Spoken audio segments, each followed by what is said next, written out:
नमस्कार छात्रों, मैं विवेकानंद झा आप सबके समक्ष फिर से उपस्थित हूँ हिंदी व्याकरण की अगली कड़ी को लेकर के। हिंदी व्याकरण में मैंने आप लोगों को वन चैप्टर और समास दो चीजों को पढ़ाया। काफी अच्छा रिस्पांस रहा आप लोगों के द्वारा, काफी सराहा गया, देखा गया, मुझे भी आनंद आया। पता है, जब आप लोग कुछ अच्छा कमेंट करते हैं, कुछ पूछते हैं, कुछ छात्रों ने तो फोन करके कुछ कंफ्यूजन को पूछा कि सर इसका क्या होगा, इसका क्या होगा, बड़ा ही अच्छा लगा। तो ग्रामर को लगातार देने का मन करता है कि पूरा ग्रामर आपको पहले पढ़ा ले। आज का टॉपिक रहेगा मेरा जो बहुत ही इंपोर्टेंट टॉपिक है। हिंदी व्याकरण में यूं कहें कि वाक्यों के निर्माण में इसकी सबसे महत्वपूर्ण भूमिका है। और हर एग्जाम में, एकेडमिक एग्जाम हो, 9, 10, 11, 12 का एग्जाम, ग्रेजुएशन का एग्जाम या कोई कंपटीशन हो, कहीं भी इससे 1 या 2 नंबर तो पूछना तय ही है। इसका नाम है कारक। अंग्रेजी में इसे केस कहते हैं, संस्कृत और हिंदी में इसे हम कारक कहते हैं। कुछ संस्कृत को भी इसके साथ मैं जोड़ता चलूंगा, लेकिन फिलहाल हमारा जो व्याकरण है वो बेसिकली हिंदी का है और हिंदी में ही बात करेंगे आज। दरअसल कहिएगा कि सर ये सब तो हम लोग पढ़ चुके हैं, पढ़े हैं, लेकिन मेरे वीडियो को देखने के बाद बहुत सारी चीजें ऐसी होगी जो आपको लगेगा कि कुछ नयापन मुझे मिला। नयापन न मिले तो मेरा वीडियो बनाना बेकार है। ऐसा नहीं है कि सब कुछ मैं ही जानता हूं, लेकिन कुछ जानता हूं जो आपके समक्ष रखने की कोशिश करता हूं। मैं चाहता हूं कि मेरे अंदर जो कुछ मेरे गुरुओं ने दिया वो मैं आप तक पहुंचा। आज अगर इसको गौर से सुन लीजिएगा तो आज के बाद कारक टॉपिक के लिए आपको कोई भी ग्रामर देखने की जरूरत नहीं पड़ेगी, ये मेरा विश्वास है। ठीक है, शुरू करें? कर देते हैं। अब आते हैं कारक। सबसे पहले हम परिभाषा इसकी स्पष्ट करते हैं। कारक संस्कृत में कहा गया है क्रियान्वयी कारकम। क्रिया की उत्पत्ति में जो सहायक हो उसे कारक कहते हैं। इसको थोड़ा दूसरे टाइप में हम लेते हैं, हिंदी में लाते हैं। संज्ञा या सर्वनाम के जिस रूप से उसका संबंध वाक्य के किसी दूसरे शब्द के साथ अभिव्यक्त होता है उसे कारक कहते हैं। संज्ञा या सर्वनाम, कोई भी वाक्य जब आप लिखते हैं, मैं एक वाक्य लिख रहा हूं, वाक्य लिखता हूं, राम ने रावण को मारा, या नीचे जगह है राम ने रावण को मारा। यहां पर को और ने दोनों शब्दों के बीच संबंध स्पष्ट करने के लिए आया है। यहां देखिए क्रिया के साथ कर्म का संबंध और कर्ता के साथ कर्म का संबंध, इसके बीच में 2 चिन्हों का प्रयोग किया गया है। ये 2 चिन्हों का जो प्रयोग है यही कारक है। इसके बिना वाक्य का निर्माण मुश्किल है, ये वाक्य नहीं बन पाएगा। अब कहां किन चिन्ह का प्रयोग होगा, किसका क्या चिन्ह है, यह बात कर रहे हैं। कम से 20 मिनट आप लोग मेरे साथ रहे और 20 मिनट का समय दें। मैं कारक को आपके मस्तिष्क में स्थिर करना चाहता हूं कि आज के बाद आप कारक से संबंधित किसी भी विषय वस्तु पर कहीं भी किसी एग्जाम में क्वेश्चन आए तो गलती नहीं कीजिएगा। हम लोग कारक को समझ चुके कि संज्ञा या सर्वनाम का क्रिया के साथ जो प्रत्यक्ष संबंध दर्शाता है उसे हम कारक कहते हैं। संज्ञा या सर्वनाम का क्रिया के साथ जो प्रत्यक्ष संबंध दर्शाता है उसको क्या कहते हैं? हम कारक कहते हैं। संज्ञा हम जानते हैं किसी वस्तु, स्थान इत्यादि के नाम को संज्ञा कहते हैं। कोई भी नाम, नेमिंग वर्ड, नाम कहते हैं इसमें नेमिंग वर्ड। किसी का भी नाम, राम श्याम गोपी गणेश गीता हिमालय सड़क, मतलब कुछ भी नाम ले लिए टॉपिक का, चाहे आम ही क्यों ना हो, कटहल ही क्यों ना हो, वो एक संज्ञा है। और संज्ञा के बदले प्रयुक्त होने वाले शब्द को क्या कहते हैं? हम सर्वनाम। याद होगा, अंग्रेजी में नाउन और प्रोनाउन कहा जाता है। नहीं याद है तो याद रखिए, और क्या कह सकता हूं, नहीं तो मैं कभी पढ़ाऊंगा फिर तो समझ लीजिएगा। फिलहाल हम कारक पर आ रहे हैं तो कारक को ही सिखाएंगे, बाकी चीजें बीच में बताते चलेंगे। तो आज इन चीजों को हम सीखते हैं। तो संज्ञा या सर्वनाम का क्रिया के साथ जो प्रत्यक्ष संबंध दर्शाता है उसको क्या कहते हैं? हम कारक। कारक के हिंदी में 8 भेद। हिंदी में कितने भेद हैं कारक के? 8। याद रखिएगा, हम हिंदी में लिखें, क्यों? संस्कृत में 6 भेद हो जाते हैं, इसीलिए संस्कृत की बाद में चर्चा करेगा। यहाँ हिंदी में 8 भेद होते हैं। पहला होता है कर्ता। कर्ता का नए चिन्ह आपने याद किया होगा, मैंने एक अतिरिक्त जोड़ा है शून्य। हो सकता है कुछ लोग जानते भी हों, लेकिन सब जानते होंगे ये मुझे कभी विश्वास नहीं, इसीलिए मैं आपको 2 चिन्हों से आज मुलाकात करवाता हूं। कर्म का भी 2 चिन्ह लिखा है, दूसरा भी है कर्म। कर्म का 2 चिन्ह को और शून्य। करण कारक से और के द्वारा संप्रदान को के लिए 2 चिन्ह इसमें भी है। आपादान से, या मैं एक चीज लिखना भूल गया, वियोग अर्थ में या अलग होने के अर्थ में, उसको मैं चिन्ह पर में लूंगा ही, तब बताऊंगा। संबंध का, के, की, रा, रे, री, ना, ने, नी, ठीक है,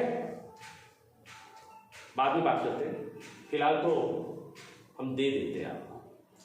अधिकरण कारक 7वां भेद है में, पे, पर। 8वां भेद है संबोधन, हे, अरे, अजी, अहो। संबोधन की बात याद रखिएगा बच्चों, ये चीज बड़ा ही लाजमी है, एकदम इंपोर्टेंट है कि ये देखें संबोधन का चिन्ह, विस्मयादिबोधक चिन्ह, ये होना अनिवार्य है।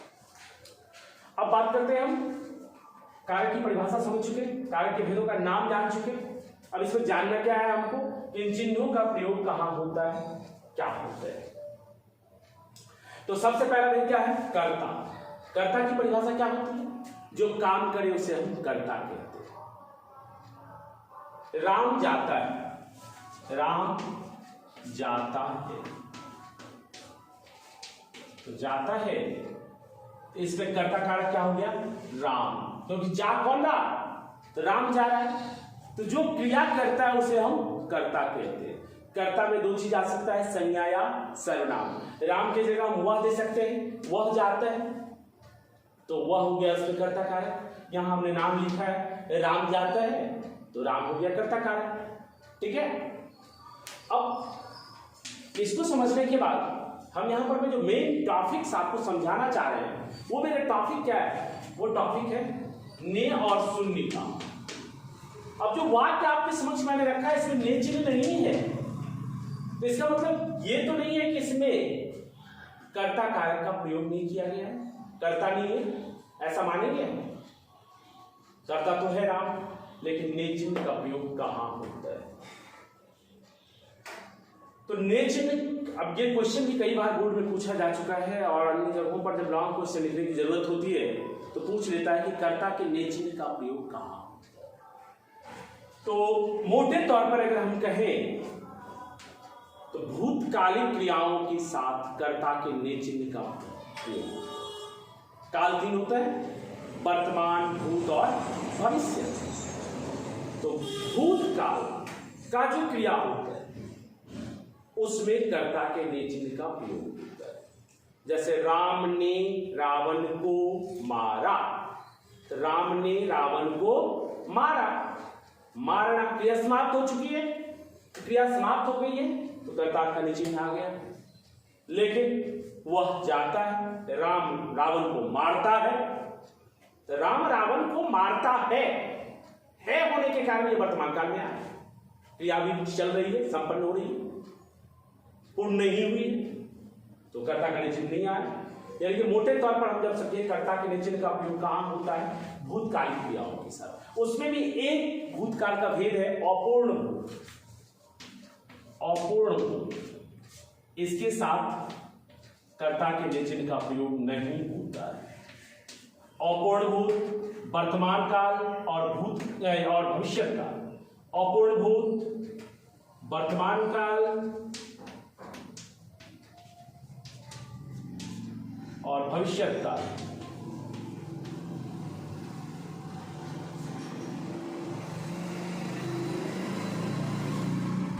भविष्य काल, इनके साथ कर्ता के ने चिन्ह का प्रयोग कभी नहीं होता है। सिर्फ भूतकालिक क्रियाओं के साथ कर्ता के ने चिन्ह का प्रयोग होता है, और उसमें भी भूतकाल में भी एक उसके भेद को हम हटा देते हैं, जो कौन सा है, अपूर्ण भूतकाल। बाकी जितने भूतकाल, वह विद्यालय, उसने लिखा, इसमें कर्म नहीं है। राम ने रावण को मारा, सोहन ने पुस्तक लिखी, इस प्रकार का कोई भी वाक्य आएगा भूतकाल का, उसमें कर्ता का प्रयोग होगा। और जहां नहीं लगेगा वहां पर में कर्ता कारक है, लेकिन कर्ता के साथ किस चिन्ह का प्रयोग है? शून्य चिन्ह का प्रयोग। वह विद्यालय जाता है तो वह के साथ कर्ता का चिन्ह लगा हुआ है, इसमें वह काम कर रहा है तो वह कर्ता है, लेकिन शून्य चिन्ह का प्रयोग है। किस चिन्ह का प्रयोग है? शून्य। तो हम लोग समझ चुके कर्ता कारक को। कर्ता किसे कहते हैं? जो काम करे उसे हम कर्ता कहते हैं। थोड़ा सा मिटा मिटा कर चलेंगे तो आपको समझने में आसानी होगी, नहीं तो खिचड़ी पक जाएगा। तो खिचड़ी पकेगा तो आप कहिएगा कि आप काहे खिचड़ी बना रहे हैं, हमको भूख नहीं है, तो फिर प्रॉब्लम होगी, हम किसको खिलाते फिरेंगे? इसलिए खिलाना आपको है, आप देखिए। अब बात करते हैं हम अगले टॉपिक का। तो कर्ता कारक समाप्त हो चुका है। कर्ता कारक को एक बार रिवीजन में लेते हैं हम। जो काम करे उसे क्या कहते हैं? कर्ता। जो काम करे उसे क्या कहते हैं? कर्ता। कर्ता का चिन्ह क्या होता है? कर्ता कारक का विभक्ति चिन्ह क्या होता है? तो ने और शून्य। ने चिन्ह का प्रयोग कहां होता है? भूतकालिक क्रियाओं के साथ। उसमें एक अपवाद है, अपूर्ण भूतकालिक क्रियाओं के साथ कर्ता के ने चिन्ह का प्रयोग नहीं होता है। कभी वर्तमान काल और भविष्य काल और अपूर्ण भूतकाल, इन तीनों में कर्ता के ने चिन्ह का प्रयोग नहीं होता है। अब कर्म कारक की ओर आते हैं हम, इसको मिटा दिया, ठीक है। अब कर्म कारक की ओर चलें तो कर्म का चिन्ह यहां लिखा हुआ है, को और शून्य चिन्ह। पहले कर्म कारक की परिभाषा। कर्म कारक कहते किसको है? तो क्रिया का फल जिस पर पड़ता है उसको हम कर्म कारक कहते हैं। क्रिया का फल जिस पर पड़ता है उसको क्या कहते हैं? हम कर्म कारक कहते हैं। क्रिया का फल यानी कि राम विद्यालय जाता है, राम विद्यालय जाता है। तो राम विद्यालय जाता है कर्म है कि नहीं वाक्य में जानने के लिए हम क्रिया के साथ एक प्रश्न करते हैं। क्रिया दो प्रकार की होती है, स्वकर्मक और अकर्मक। कर्म के साथ और बिना कर्म का। तो कर्म के साथ होगा तो क्रिया के साथ प्रश्न करेंगे कहां जाता है। जवाब मिलता है हमको विद्यालय जाता है, इस वाक्य से जवाब मिल रहा है। कहां जाता है? विद्यालय जाता है। तो विद्यालय जाता है तो कर्म हो गया विद्यालय। अगर ये जवाब हमको नहीं मिलता है तो अकर्मक क्रिया राम जाता है सीधा कहते हैं, तो राम जाता है इसमें कितनों कोशिश करेंगे कि राम कहां जाता है। कुछ जवाब मिलेगा क्या? नहीं मिलेगा। तो नहीं मिलेगा, बस यहां पर हम समझ जाएंगे कि सकर्मक क्रिया है और इसके साथ कोई चिन्ह नहीं लगा हुआ है, मतलब क्या लगा हुआ है? शून्य चिन्ह लगा हुआ है। अगर यहां पर कोई चिन्ह नहीं लगा हुआ है तो क्या लगा हुआ है? शून्य चिन्ह लगा हुआ है। तो जैसे कि आपने कर्ता के चिन्ह में देखा, वर्तमान काल, भविष्य काल और अपूर्ण भूतकाल के साथ कर्ता के चिन्ह का प्रयोग नहीं होता है। ठीक वही नियम यहां भी लगेगा। कर्म कारक में भी कर्म कारक का को चिन्ह वर्तमान काल, भविष्य काल और अपूर्ण भूतकाल के साथ नहीं होता है। भूतकालिक क्रियाओं के साथ कर्म के को चिन्ह का प्रयोग होता है। कर्म कारक को समझ चुके हैं हम लोग। कर्म कारक को समझने के बाद तीसरा टॉपिक आता है करण कारक। थोड़ा सा आप लोग को समझने में संप्रदान को समझाना पड़ेगा हमें और अपराध, बाकी सब कुछ ठीक ही है। करण कारक तीसरा बिंदु क्या है? करण कारक। क्रिया करने में जो सहायता प्रदान करता है उसे हम करण कारक कहते हैं। वह कलम से लिखता है, वह कलम से लिखता है, कलम से लिखता है। तो यहां पर से चिन्ह लगा हुआ है। करण कारक का चिन्ह क्या है? से। लिखने में सहायता क्या कर रहा है? कलम। तो कलम में करण कारक हो गया। वाक्य इस प्रकार से आपको दे देगा और तू कहेगा कि इसमें कौन से कारक का प्रयोग हुआ है। तो ऑप्शन में हम देखेंगे करण कारक, हम करण कारक लगा करके जाएंगे। वह कलम से लिखता है तो लिखने में सहायता कौन प्रदान कर रहा है? कलम, इसीलिए करण कारक हो गया। करण कारक का दो चिन्ह से और के द्वारा। अब के द्वारा पैसिव वॉइस आप पढ़े ना, एक्टिव और कर्तृवाच और कर्मवाच। तो कर्मवाच जो होता है वो अभी डीपली जानकारी नहीं भी होगी, तो अभी याद रखें कि जब किसी के द्वारा कोई काम किया जाता है तब के द्वारा, राम के द्वारा पढ़ा जाता है, मोहन के द्वारा हंसा जाता है, ऐसे वाक्यों में के द्वारा का प्रयोग होता है। बाकी सामान्य जगह पर में से चिन्ह का ही प्रयोग होता है। ठीक है, ये हो गया करण कारक आपका। अब आइए संप्रदान पर बात करते हैं, जहां मुझे बात करनी थी। संप्रदान का थोड़ा सा कंफ्यूजन बच्चे को यही होती है और यहां लोग फंसते हैं। संस्कृत में परिभाषा है यमई दानम संप्रदान, जहां दान दिया जाए उसे संप्रदान कहा। देना, देना मतलब किसी को कुछ देना। कोई ग्रामर तो यहां तक लिखा है कि चट्टोपाध्याय अपने शिष्य को चपेटा देते। चपेटा पूछते हैं ना, कभी पढ़ी है आप लोगों ने? हमें तो बहुत पढ़ी है। चलिए कोई, तो चपेटा देना मतलब क्या होगा? मारना। मारने के देने की भी चर्चा हो तो संप्रदान कारक ही होगा। हमेशा याद रखिएगा, संप्रदान और कर्म में यही डिफरेंस होता है। को चिन्ह में वह भिखारी को वस्त्र देता है, वह भिखारी को वस्त्र देता है, देता है। अब यहां पर जिक्र करेंगे, यहां पूछेगा कि किस कारक का प्रयोग हुआ है, तो हम कर्म कभी नहीं लिखेंगे, आंख मूंद करके एक निर्णय लेंगे, संप्रदान कारक। कहिएगा क्यों? तो यहां पर देता है। जब भी दा धातु यानी देने की चर्चा क्रिया में होगा और कोई चिन्ह लगा हुआ मिल जाए तो आंख मूंद करके समझिए कि यह संप्रदान कारक है। दूसरी बात कि मैंने क्या कहा कि कर्म के को चिन्ह का प्रयोग कहां होता है?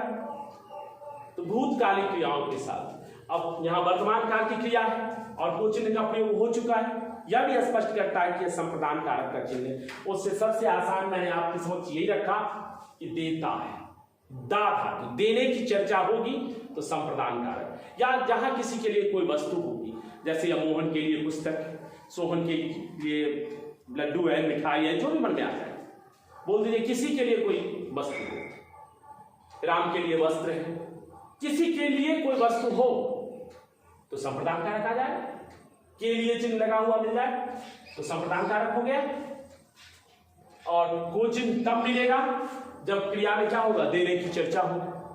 अब डिफरेंस मत कीजिए, वह चंद्रमा देखता है, उसने चंद्रमा को देखा, तो उसने चंद्रमा को देखा, भूतकाल का वाक्य हो गया, वहां चंद्रमा के साथ कर्म कारक लगा हुआ है, उसमें चंद्रमा में चूंकि देखना क्रिया है तो कर्म कारक हो गया। लेकिन वह मोहन को पुस्तक देता है, तो वह मोहन को पुस्तक देता है, तो देना की चर्चा जब भी होगी, देता है तो चतुर्थी विभक्ति यानी कि संप्रदान कारक। इसको विभक्ति भी कहते हैं चिन्हों को। कर्ता कारक में प्रथमा विभक्ति, कर्म कारक में द्वितीय विभक्ति, कर्म कारक में तृतीय विभक्ति, संप्रदान कारक में चतुर्थी विभक्ति, आपादान कारक में पंचमी विभक्ति, संबंध कारक में षष्ठी विभक्ति, अधिकरण कारक में सप्तमी विभक्ति और संबोधन अष्टमी विभक्ति तो होती नहीं है, क्योंकि संबोधन में प्रथमा, संबोधन कारक में प्रथमा विभक्ति होती है। तो हम ये चीज को समझ चुके, जहां के लिए जिसके लिए कोई वस्तु होगी उसमें के लिए चिन्ह का प्रयोग होगा, और को चिन्ह का प्रयोग कहां होगा? जहां देने की चर्चा होगी, क्रिया में देना होगा, कुछ भी देना होगा, दा धातु का प्रयोग होगा तो संप्रदान कारक हो जाएगा। हमारे ख्याल से अब आप इसमें कर्म और संप्रदान में कोई कंफ्यूजन नहीं रहेगी आप लोगों की। अगर होगी तो कमेंट में लिख दीजिएगा। अगर समझने में कहीं दिक्कत हो तो भरसक मैं कोशिश करूंगा कि आपके कमेंट, आपके प्रश्न का सम्मान करते हुए उसका मैं जवाब दूं। जो भी मुझसे बन पड़ेगा मैं कोशिश करूंगा आपके लिए, क्योंकि आप लोग का इतना अच्छा साथ जो मिल रहा है, इस तरह से ही साथ बनाए रखिए। अपने दोस्तों को हमारा वीडियो शेयर करते रहिए। अगर आपको अच्छा लगता है तो, आपके समझ में कुछ मेरे कंटेंट आते हैं, मैं जो पढ़ाता हूँ आपको अच्छा लगता है, आपके समझ में आता है, तो अपने दोस्तों को भेजिए, उनसे कहिए कि देखें, हो सकता है उन्हें भी अच्छा लग जाए, टॉपिक समझ में आ जाए। मेरा उद्देश्य यही है कि आप बस समझें, और आप समझें अपने दोस्तों को भी लाभान्वित करें। अब आता है आपादान कारक की बात। आपादान कारक, आपादान का चिन्ह क्या होता है? से, अलग होने के अर्थ में मैंने जिक्र किया था। जहां से कोई वस्तु अलग होगा वह घर से आता है, वह घर से आता है। तो हमको ये बताइए, वह घर से आता है, अलग होकर के आएगा कि घर को उठा के आएगा? बताइए आप ही लोग, घर से अलग होगा कि उठा के घर को लाएगा? अलग होगा। अलग हुआ तो सेचिन आपादान कारक में चला गया, और जहां साधन करेगा दो जगह सेचिन मिला आपको, एक करण कारक में भी मिला है और दूसरा आपादान में। दोनों में फर्क क्या है? फर्क देखिए, सेचिन से कंफ्यूजन नहीं होना है। पेड़ से पत्ते गिरते हैं, तो पेड़ से पत्ते गिरते हैं तो पेड़ से पत्ता टूट करके अलग हो रहा है ना। गंगा हिमालय से निकलती है तो निकल रही है, अलग हो रही है, वहां आएगा आपादान कारक। और वह कलम से लिखता है, वह पांव से चलता है, वह हाथ से मारता है। यह क्रिया के साथ साधन हो गया है, क्रिया करने में सहायता प्रदान करता है। तो जब क्रिया करने में सहायता प्रदान करने का जिक्र हो तो करण का, और अलग होने का बोध हो तो आपादान कारक। एक उदाहरण मैंने आपके समक्ष दिया, वह घर से आता है, तो वह घर से अलग हो रहा है। जब भी अलग होने की चर्चा होगी, वियोग अर्थ भी कहते हैं इसको, अलग होने के अर्थ में कौन सा कारक हो जाता है? आपादान कारक। That's clear? Any question? कई क्वेश्चन पूछे कैसे? आप तो अभी बड़बड़ाया जा रहे हैं केवल। नहीं, आपके लिए ऑप्शन है, कमेंट बॉक्स में आप बोल सकते हैं। कुछ दिन बाद ऑनलाइन क्लास में भी हम आएंगे तो बात करेंगे आप लोगों से। फिलहाल अब हम इस कड़ी को आगे बढ़ाते हुए चलते हैं छठे वेद की ओर, तो इस समय आपका जाया नहीं करेंगे। संबंध का संबंध, क्रिया के जिस रूप के साथ किसी का संबंध दर्शाया जाता है उसको कहते हैं संबंध का। क्या स्वयं के साथ ही संबंध क्यों ना हो? का के तो पढ़ते ही आए, हमने दो और लिखा है, रारेड़ी नाने। तो पहले हम रारेड़ी और नाने का जिक्र कर लेते हैं। जब स्वयं के साथ संबंध दर्शाया जाता है तब इन दोनों का प्रयोग होता है। हमारा, हमारी, हमारे, अपना, अपनी, अपने। जब स्वयं के साथ संबंध दर्शाया जाए तो रारेड़ी और नानेनी का प्रयोग होते हैं। लेकिन दूसरों के साथ संबंध दर्शाने के लिए काके की का प्रयोग होता है, जैसे राम की बहन, राम की बहन। स्पष्ट है, इसमें कहीं कोई कंफ्यूजन नहीं है। इसलिए मोहन की पुस्तक, की पुस्तक,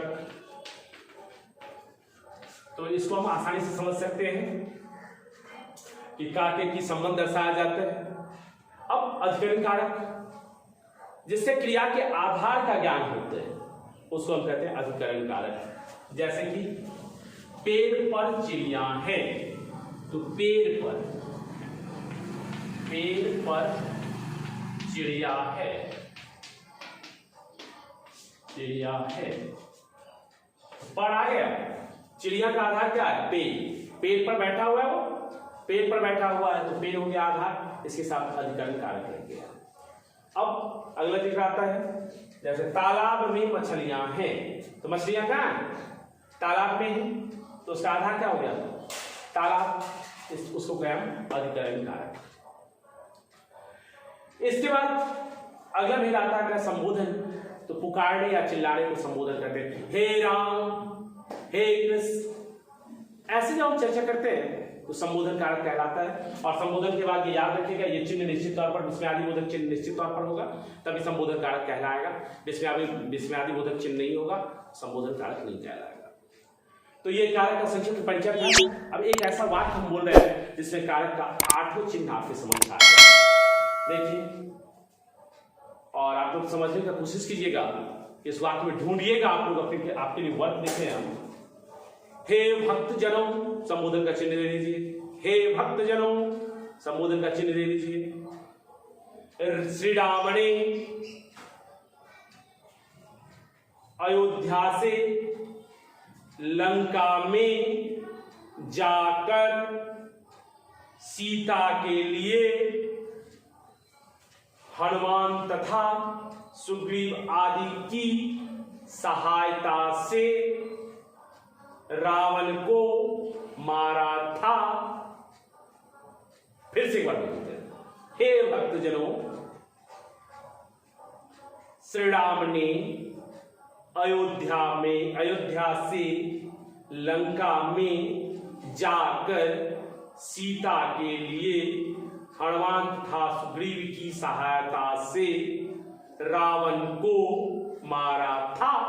अब इसमें डोडी आठ चिन्ह मिल गया आपको। बराबर लोग पूछ देते हैं कि क्यों ऐसा वाक्य बोलो जिसमें कारक 8 चिन्ह हो, तो कुछ अच्छा लगना चाहिए। कुछ लोग टेढ़ा मेढ़ा बोलते हैं, चलता है। इससे तरीके हम ईश्वर की भक्ति कर रहे हैं। तो क्या कोई क्वेश्चन है कि आज का वीडियो रोके? चलिए ठीक है, आज के लिए धन्यवाद। फिर मिलते हैं हम अगली वीडियो में। अच्छा लगे कुछ ना कुछ कमेंट जरूर कीजिएगा।